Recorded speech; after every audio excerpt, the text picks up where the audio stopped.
जी हाँ छात्रों, तो फाइनली कक्षा 9वीं वार्षिक परीक्षा 2025-26 विषय सामाजिक विज्ञान यानी सोशल साइंस 14 मार्च का असली वाला पेपर लेकर आ चुके हैं, वो भी पूरे सॉल्यूशन के साथ है। तो बच्चों आपको बिल्कुल भी टेंशन नहीं लेना है। यदि आप इस वीडियो को शुरू से लेकर लास्ट तक वॉच करते हैं तो 100% गारंटी है कि आपके इस बार सामाजिक विज्ञान में फुल नंबर आने वाले हैं और आप अपनी कक्षा में टॉप करने वाले हैं। तो चलिए बच्चों, आपके पास टाइम बहुत कम बचा हुआ है। सबसे पहले आप देख सकते हैं पेपर का फ्रंट पेज आपका कुछ इस टाइप का होने वाला है एंड जो क्वेश्चन है बच्चों इसके नेक्स्ट पेज से दिए गए हैं। तो यहाँ पे देखिए बच्चों, सबसे पहले प्रश्न एक है, निम्नलिखित प्रश्नों में से सही विकल्प का चयन कर लिखिए। फर्स्ट क्वेश्चन है, भारत किस महाद्वीप का हिस्सा है? ऑप्शन नंबर बा हो जाएगा इसका एशिया महाद्वीप का। सेकंड क्वेश्चन है, इलाहाबाद में किन नदियों का संगम स्थल है? ऑप्शन नंबर आ करना है गंगा और यमुना।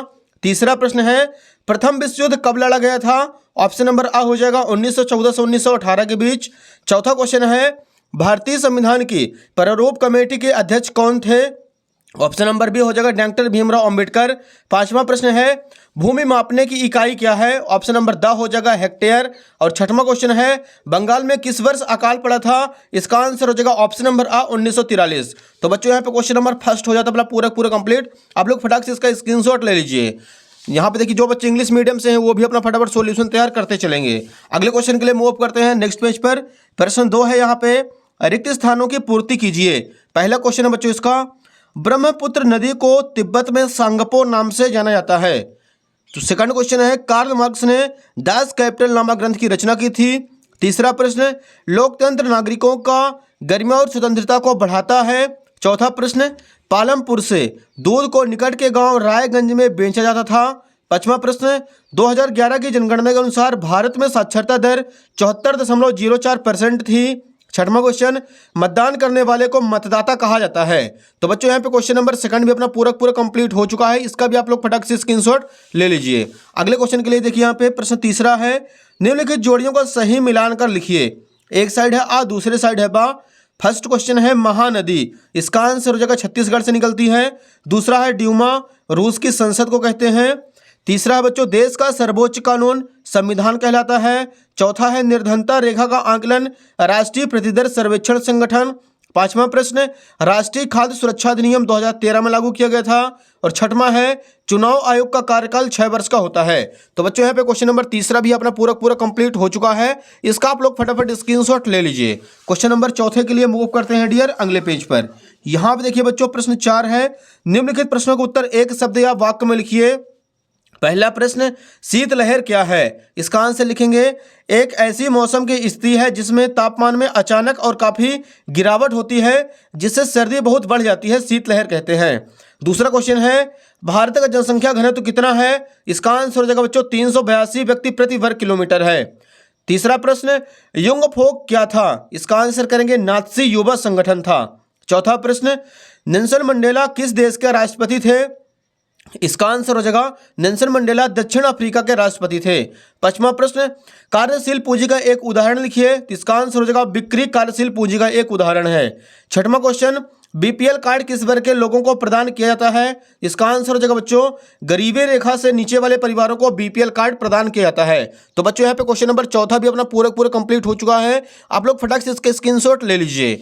अगला क्वेश्चन देखिए बच्चों, यहाँ पे प्रश्न 5 है, निम्नलिखित कथनों में से सत्य अथवा असत्य कथन छांटकर लिखिए। पहला प्रश्न है, लू शीतलहर में चलने वाली गर्म हवाएं हैं। तो इसका आंसर करना बच्चों सत्य। दूसरा है, भारत में जनसंख्या वृद्धि का एक कारण मृत्यु दर में कमी है, यह हो जाएगा असत्य। तीसरा है, भारत की जनगणना प्रतिवर्ष 5 वर्ष में की जाती है। इसका आंसर करेंगे बच्चों असत्य। चौथा क्वेश्चन, हिटलर आर्थिक संकट दूर करने के लिए उद्योग स्थापित करना चाहता था, यह हो जाएगा सत्य। पांचवा प्रश्न, मक्का एक व्यापारिक फसल है, यह भी हो जाएगा सत्य। छठवां है, चुनाव आयुक्त की नियुक्ति प्रधानमंत्री करता है, यह हो जाएगा बच्चों असत्य। तो बच्चों यहाँ पे क्वेश्चन नंबर 5वां भी अपना कंप्लीट हो चुका है। फिर से आप लोग इसके आंसर देख लीजिए। पहला हो जाएगा सत्य, दूसरा असत्य, तीसरा सत्य, चौथा सत्य, पांचवा सत्य और छठवां असत्य। तो बच्चों क्वेश्चन नंबर 5 का आप लोग फटाफट स्क्रीनशॉट ले लीजिए। क्वेश्चन नंबर 6 के लिए मूव करते हैं बच्चों नेक्स्ट पेज पर। यहाँ पे देखिए, छठवां क्वेश्चन है, भारत के 3 और विस्तृत जलाशयों के नाम लिखिए। तो यहाँ पे लिखेंगे उत्तर क्रमांक 6। भारत के 3 और विस्तृत जलाशयों के नाम है, पूर्व में बंगाल की खाड़ी, पश्चिम में अरब सागर और दक्षिण में हिंद महासागर। ये क्वेश्चन नंबर 6 कंप्लीट। अगला देखिए डियर क्वेश्चन नंबर 7, मानसूनी वर्षा की विशेषताएं लिखिए कोई दो। यहाँ पे लिखेंगे उत्तर क्रमांक 7, मानसूनी वर्षा कृषि के लिए बहुत अहम है। दूसरा, मानसूनी वर्षा अनिश्चित होती है। क्वेश्चन नंबर 7वां भी अपना कंप्लीट। अगला देखिए क्वेश्चन नंबर 8, सदाबहार वन और पर्णपाती वनों में अंतर लिखिए। तो यहाँ पे लिखेंगे उत्तर क्रमांक 8 का अथवा। नीम शरीर की गंदगी को साफ करता है और तुलसी लीवर को मजबूत बनाती है। ये हो जाएगा बच्चों उत्तर क्रमांक 8 का अथवा कंप्लीट। नेक्स्ट देखिए क्वेश्चन नंबर 9 है, मैंग्रोव वन की कोई दो विशेषताएं लिखिए। तो यहाँ पे लिखेंगे उत्तर क्रमांक 9, मैंग्रोव वनों में कई तरह के पेड़ और झाड़ियां होती हैं। मैंग्रोव वनों में कई तरह के जीव जंतु पाए जाते हैं। क्वेश्चन नंबर 10, जेकोबिन क्लब के सदस्य कौन थे। तो यहाँ पे लिखना हमें, जेकोबिन क्लब के सदस्य मुख्यतः छोटे दुकानदार तथा कारीगर जैसे जूता चप्पल बनाने वाले और नौकर व दिहाड़ी मजदूर आदि थे जो समाज के कम समृद्ध हिस्से में आते थे, उन्हें कहा जाता था जेकोबिन क्लब के सदस्य। तो ये क्वेश्चन नंबर 10 हो जाता है अपने यहाँ पे कंप्लीट। क्वेश्चन नंबर 11 के लिए मूव करते हैं बच्चों नेक्स्ट पेज पर। तो यहाँ पे देखिए बच्चों क्वेश्चन नंबर 11 है हमारे सामने, खूनी रविवार की घटना क्या थी। तो ये रहा बच्चों इसका राइट आंसर। रूस में सेंट पीटर्सबर्ग में 22 जनवरी 1905 को हुई थी। इस दिन जार की सेना ने शांतिपूर्ण मजदूरों और उनके परिवारों के जुलूस पर गोलियां चलाई थी, जिसे खूनी रविवार की घटना कहा जाता है। प्रश्न क्रमांक 12 देखिए, युद्ध से जंगल क्यों प्रभावित होते हैं। तो यहाँ पे लिखेंगे, युद्ध के समय जंगलों में आग लग जाती है जिससे वनस्पति और जीव जंतु नष्ट हो जाते हैं, इस कारण से युद्ध से जंगल प्रभावित होते हैं। प्रश्न 13, वयस्क मताधिकार क्या है। तो यहाँ पे लिखना है, सभी नागरिक जो 18 वर्ष और उससे अधिक उम्र के हैं, उनकी जाति या शिक्षा, धर्म, प्रजाति आदि परिस्थितियों के बावजूद वोट देने के लिए स्वतंत्र है, उन्हें वयस्क मताधिकार कहा जाता है। नेक्स्ट देखिए प्रश्न 14, पंथ निरपेक्ष संविधान क्या है। तो यहाँ पे लिखेंगे बच्चे 14 का आंसर, भारत सरकार धर्म के मामले में तटस्थ रहेगी और सभी धर्मों के प्रति निष्पक्षता का भाव रखेगी, इसे धर्मनिरपेक्षता कहते हैं। क्वेश्चन नंबर 15 देखिए, गठबंधन सरकार किसे कहते हैं। इसका आंसर हो जाएगा, जब एक से ज्यादा राजनीतिक दल मिलकर सरकार बनाते हैं तो उसे गठबंधन सरकार कहा जाता है। नेक्स्ट देखिए बच्चों क्वेश्चन नंबर 16 इसी के नीचे दिया गया है, अर्थव्यवस्था के तृतीय क्षेत्र से आप क्या समझते हैं। तो इसका आंसर लिखेंगे, अर्थव्यवस्था का तृतीय क्षेत्र सेवाओं का उत्पादन करने वाला क्षेत्र है, इसे सेवा क्षेत्र भी कहा जाता है। इसमें शिक्षा, स्वास्थ्य आदि सेवाएं भी शामिल होती हैं। यह हो जाएगा क्वेश्चन नंबर 16 अपना कंप्लीट। क्वेश्चन नंबर 17 के लिए मूव करते हैं बच्चों नेक्स्ट पेज पर। यहाँ पे देखिए प्रश्न 17 है, मानव पूंजी निर्माण में स्वास्थ्य की भूमिका क्या है। तो यहाँ पे लिखेंगे बच्चों उत्तर क्रमांक 17 का आंसर, मानव पूंजी निर्माण में स्वास्थ्य की अहम भूमिका होती है। यह न केवल व्यक्तियों की शारीरिक भलाई को दर्शाता है बल्कि समाज में पूरी तरह से भाग लेने की क्षमता को भी दर्शाता है। यह हो जाएगा बच्चों क्वेश्चन नंबर 17 कंप्लीट। अगला देखिए पहले बच्चों क्वेश्चन नंबर 18, यहाँ से 3 नंबर के क्वेश्चन स्टार्ट हो रहे हैं। रेशम मार्ग पर टिप्पणी लिखिए। तो इसका आंसर लिखना हमें, रेशम मार्ग से बड़े पैमाने पर चीन के रेशम यूरोप, अफ्रीका तथा एशियाई देशों में भेजे जाते थे, इसलिए इस मार्ग का नाम रेशम मार्ग या सिल्क जूट कहा गया। रेशम मार्ग के जरिए रेशम, भारतीय चाय मसाले, कीमती पत्थर, सोना, चांदी, शराब आदि का व्यापार होता था। रेशम मार्ग द्वारा संस्कृति, भाषा और विचारों का आदान प्रदान होता था। रेशम मार्ग एक महत्वपूर्ण ऐतिहासिक व्यापार मार्ग था। मार्को पोलो ने रेशम मार्ग से यात्रा करके चीन पहुंचे थे और वहां की सभ्यता को देखे थे। तो ये हो जाएगा बच्चों क्वेश्चन नंबर 18 अपना पूरा कंप्लीट।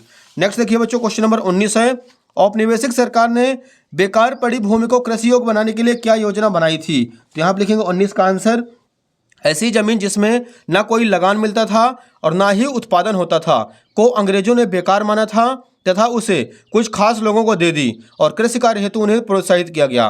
कुछ लोगों को गांव का मुखिया बना दिया गया है ताकि वे उस जमीन पर खेती कार्य को ठीक ढंग से करवाएं। यह जमीन चरवाहों की थी जिनका चरवाहे नियमित रूप से इस्तेमाल किया करते थे। तो ये हो जाता है बच्चों क्वेश्चन नंबर 19 भी अपना पूरा कंप्लीट।